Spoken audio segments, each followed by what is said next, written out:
Has the SOX Semiconductor index correction begun? In the first week of July, it dropped more than 7%, and tech's biggest winners this year gave back nearly a fifth of their gains in just a few days. That red line, those two yellow boxes. By the end of this video, you'll know exactly how they were drawn and what they're telling us about where this move is heading and when it ends. Hello everyone, Kit here. Today I will be using a narrator for this video. He will guide you through the analysis. Let Let's us begin. begin. Everyone is trying to figure out if the correction has truly begun. Before we look at the chart, some context. Kit doesn't use moving averages, but he puts them on the chart today for comparison with the square of 9, and because many of you are using them too. Now let us look at the chart. Kit draws the square of 9 on the chart. You see the thick red horizontal line. That is the critical resistance level. Most traders draw resistance using the 20-day, 50-day, or 200-day moving averages. When price breaks those levels, the narratives fill in quickly. The CNN Fear and Greed Index is flashing red. Retail investors who loaded up during the rally have no cash left to buy. Wait for the 200-day and see how deep this goes. These are market narratives. They are built on personal trading experience, sentiment, and emotional interpretation, not mathematical structure. The red line on this chart was not drawn based on personal experience or any lagging indicator.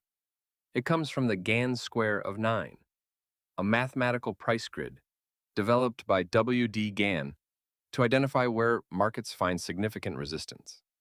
The level was placed before price reached it, not after. When price rejected from that level multiple times and began to fall, it confirmed the square of 9 structure. And when it broke, price dropped fast with conviction. Now, based on the confirmed square of 9 structure, Kit is going to show you the time window. Watch how straightforward this is. Kit draws one yellow box from the very start of the market structure all the way to the point where price rejected from the square of 9 resistance level. That first box is the exact time it took for this structure to form. Then he clones it forward. That is it. One box, one clone.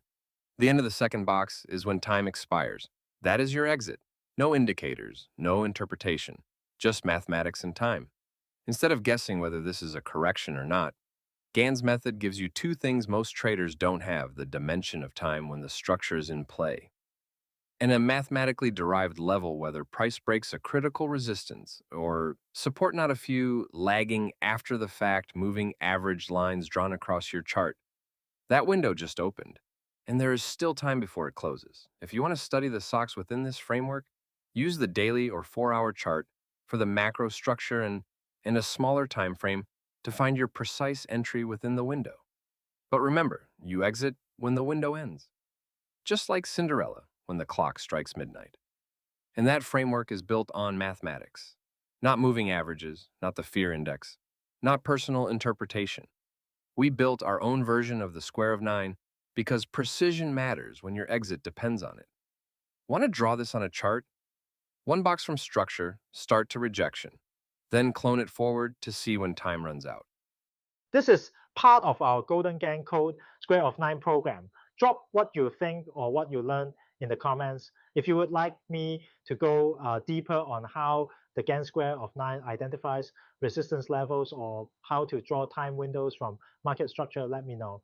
I can make more videos on this. Thank you for watching.